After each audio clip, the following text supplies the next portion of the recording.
Donc c'est un petit jeu assez simple, qui est un peu un jeu de dames simplifié, avec ces cases.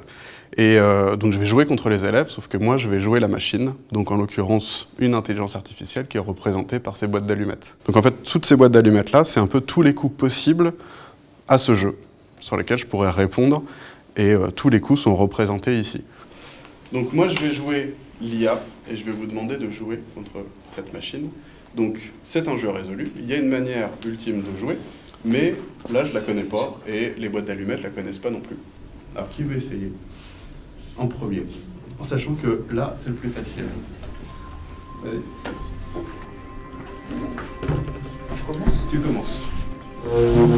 Donc, moi ce que je fais, c'est juste, je regarde la position. Et les petites flèches qui sont sur la boîte, c'est tous les coups que j'ai en réponse. J'ai toutes les possibilités de réponse qui sont marquées sur cette boîte, avec des petites perles à l'intérieur, et que je tire au hasard, forcément de manière innocente, pour jouer le coup qui sera indiqué. J'avance ici. Hop. Donc là, j'ai pas 50 choix, j'en ai que 3. Je mange. T'as perdu. Là, tu peux plus avancer, tu peux plus reculer. Dommage. L'apprentissage par renforcement, l'idée c'est que on a des données, donc à chaque fois, les données là, elles vont être générées par les élèves qui vont jouer. Et ce qu'on a envie de faire, c'est sélectionner ces informations, c'est-à-dire naviguer dans ces données. Il nous faut une manière de discriminer les bons coups des mauvais. Et donc l'apprentissage par renforcement, le principe, c'est qu'on donne une règle qui est assez simple, c'est si le coup est gagnant, on le préserve, et si le coup est perdant, on va le retirer de l'arbre de décision. Donc c'est ici. Jaune, je mange. Hop. Ouais. Yes, bien joué. Donc là je peux plus avancer, je peux pas le manger devant moi. Là, cette dernière, du coup je la retire du jeu, parce que c'était un mauvais coup, et du coup ça m'a fait perdre. Et donc je vais juste retirer cette possibilité-là. Et au fur et à mesure des parties, du coup, ce système va devenir plus intelligent, puisqu'on aura enlevé toutes les possibilités qui le font perdre. Et du coup, au fur et à mesure des parties, il va devenir un peu plus fort, beaucoup plus fort, jusqu'à devenir imbattable. En fait, les boîtes où il y a des perles qui sont sorties, c'est là déjà où elle a plus appris. Ça veut dire que, techniquement, elle va prendre la bonne décision.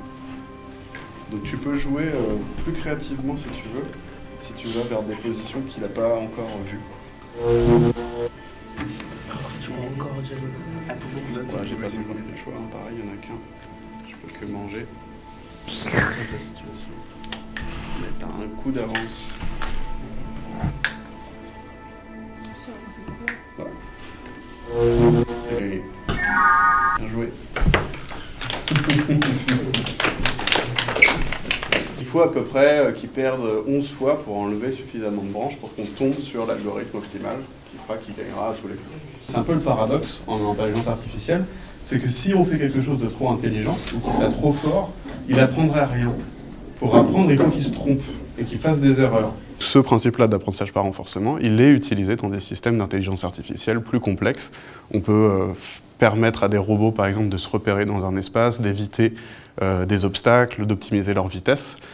Ce sera le même principe. On demandera au robot de se repérer avec sa caméra, peut-être d'aller le plus vite ou le plus loin possible, et à chaque fois qu'il rentrera dans un mur ou dans un obstacle, il se dira « Ah, ça c'était une mauvaise décision, il ne faut plus que je refasse cette erreur-là », et il va explorer d'autres possibilités. Le fait de voir comment ça fonctionne derrière, d'avoir les concepts scientifiques, les concepts fondamentaux, et de voir en fait le processus simple, la réaction en général c'est « Ah mais si, c'est pas si intelligent que ça ».